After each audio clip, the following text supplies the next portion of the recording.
की मोहम्मद से वफ़ा तूने तो हम तेरे हैं, ये जहाँ चीज़ है क्या लौहो कलम तेरे हैं। प्रोफेसर हकीम हाफिज़ फ़रहान हनीफ़, मक्की बैतुल हिकमत, लाहौर।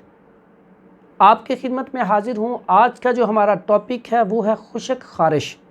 खुशक ख़ारिश जो है नाज़रीन बड़ी तकलीफ़ दह चीज़ है। जब खुशक ख़ारिश होती है तो इंसान काफ़ी देर तक अपने आप को खुजाता रहता है और इससे तकलीफ़ बहुत ज़्यादा महसूस करता है। इसके असबाब क्या हैं?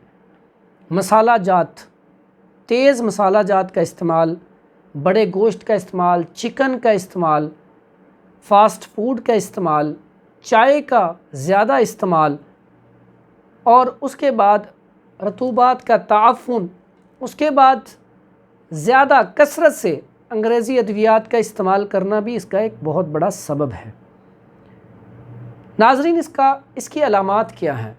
एक तो जब ख़ारिश होती है पूरे वजूद पे तो खुशक ख़ारिश होती है। उसके बाद अगर ये कुछ अरसा रह जाए तो दाने भी बन जाते हैं और ये खुशक ख़ारिश ज़्यादातर फिर नाव के निचले हिस्से पे ज़्यादा होना शुरू हो जाती है। तकलीफ़ ये अमल है।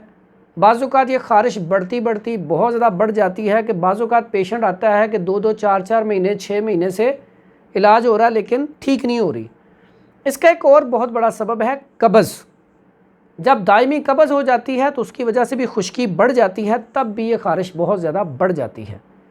इसका इलाज बड़ा आसान सा है, सिंपल सा है। इसमें एक तो आपने करना है इलाज, सुबह के नाश्ते में दलिया गंदम इस्तेमाल करवाया जाए या दलिया जो इस्तेमाल करवाया जाए देसी घी में बना के।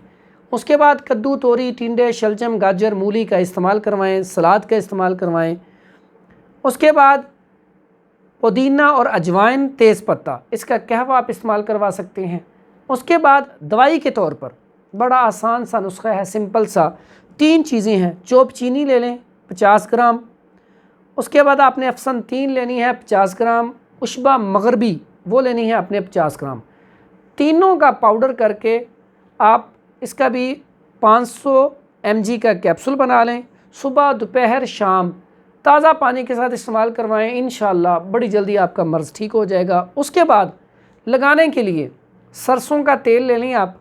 उसमें आप नमक जो खाने वाला खूर्दनी नमक वो डाल के तो पूरे वजूद पे इसको लगा लें।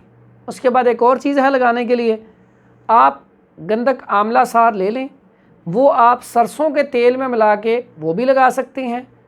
यही गंधक आंवला सार आप वैज़लीन में मिलाकर भी लगा सकते हैं। तो इससे इंशाअल्लाह आपको फ़ौरी सुकून मिल जाएगा। उसके अलावा आप 1 कप गर्म पानी या दूध में कैस्टर ऑयल या रोगने बादाम या देसी घी मिलाकर इस्तेमाल करेंगे तो उससे भी बड़ी जल्दी अफाका हो जाएगा। दुआओं में याद रखें। अस्सलामु अलैकुम वरहमतुल्लाहि वबरकातुहू।